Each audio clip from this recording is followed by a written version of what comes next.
Rolling in 说最后一次。 5, 4, 3, 2。大家好，欢迎收看。好想讲 Sorry, my bad。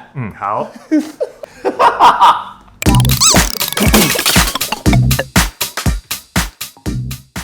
大家好，欢迎收看。好想讲英文。我们平常呢都会叫大家在我们下面留言，然后回应一下我们有没有什么问题可以提出来。那平常都是我们小编在回复，可是今天呢，我们就把大家的 Q&A 集结成册，做成这样一集来回应大家。 That's right. We love when you guys leave us comments and ask questions down below the video. This time we want to say thank you by making a whole video to answer some of your questions. If you like videos like this, smash that like button and we'll make some more. Let's check it out. Check it out， 把眼睛戴起来。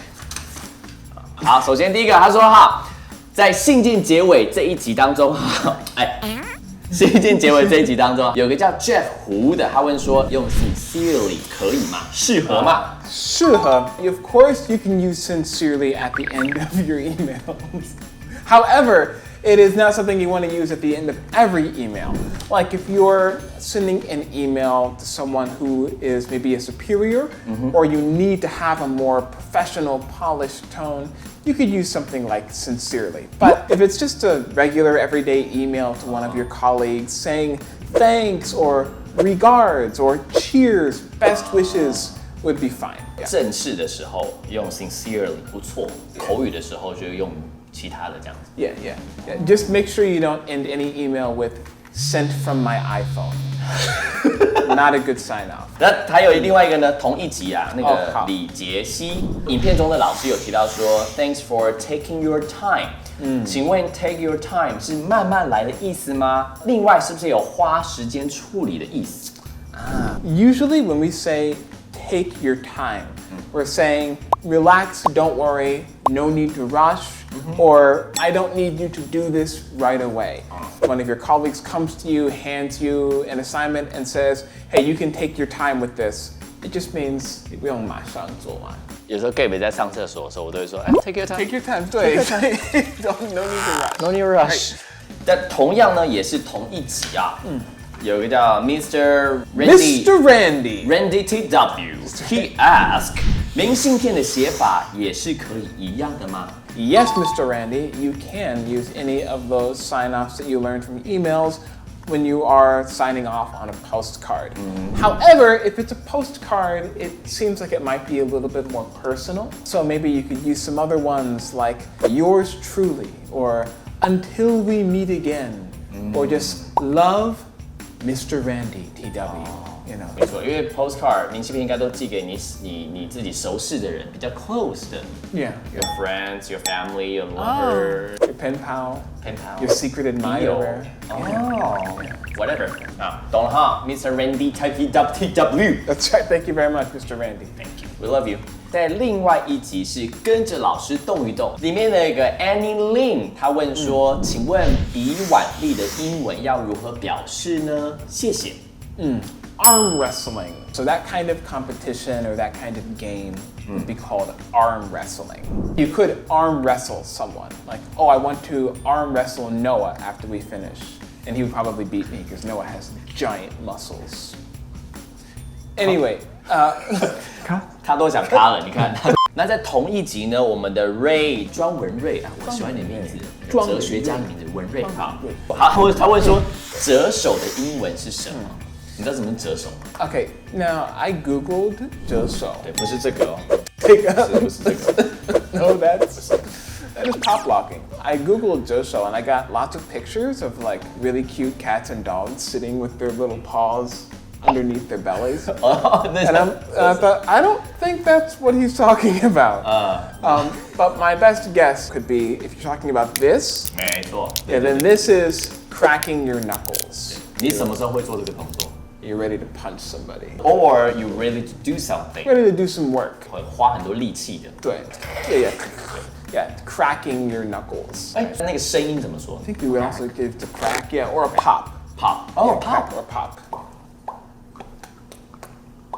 卡，谢谢。那我们还有一集呢，是我们的柜台人员来唠几句英文。然后里面的 Melody 陈 Chen 他说 David 老师念 address 的发音时，两次的重音位置好像有点不同。这个问题问得非常好哈。他说，请问这两种发音都可以吗？ Very sharp ears, Melody. So, address and address are basically two different words. Now, in some places they have the same meaning, but in American English we usually make kind of a distinction or a separation. So if we say address, then we're talking about the information that you would write on an envelope to send a letter. You write the address, that's the noun form. However, address is the verb form, and that means to basically speak to someone. For example, the host addressed the room in order to make a toast. Address, noun. Address, verb. That's the way it's separated in American English. You might hear both kinds used with the same pronunciation, but usually we separate it that way. 那还有一集呢，是在我们的台湾好行里面有一个 Asano 4321，他在问说，他人在澳洲的时候呢，也会使用 car fees， 然后就一个很可爱的符号。他说不知道是不是使用的时机有差。Car fees are different from the money that you would use to pay for a bus ride or a train ticket. I'm not Australian, but I believe car fees is referring to some of the costs of owning or buying a car. So things like registration, special taxes, that kind of stuff would be car fee. However, when you're talking specifically about money that you use to ride a bus or a train, we often use the word fare, like the bus fare or the train fare. 对，我听过这个。对对。懂了吗？那还有一集呢，是我自己个人很喜欢的一集，它是饼干是用 cookie 还是 cracker？ 里面呢，王五他问说，饭店里供应餐的那个餐厅应该叫什么呢？那另外一个军用力，他问说，或是讲 restaurant。 Okay, so the answer is yes. Yes. No, okay, so in a hotel. Yes or no? In a hotel, you would typically refer to the place where you eat your food as a dining hall. It's a little bit more formal, or we would also commonly call it a buffet, but that's only if the hotel has a buffet. Most hotels, you have an area where you go with your plate and you get the food that you want. I like the Joel stuff. Got like little pickled cucumbers and the other stuff, the orange. 红的那个东西，甜甜的。对，那个是什么？ I ask a lot of people, they have no idea what that is. We just call that 红的东西。豆枣。So dining hall or a buffet. Restaurant 可以吗? Yes, you could call it the hotel restaurant as well. But I would probably not call it a cafeteria because cafeteria is usually a little bit less formal. Like you go to the cafeteria in the mall and you just get your food and sit anywhere, or in a hospital or in a school. Like IKEA, it's a Yeah, cafeteria. it's a cafeteria. 对，没错。这就是我们今天的好想讲英文。 That's right. Thank you guys so much for joining us. It's been really great to read your comments.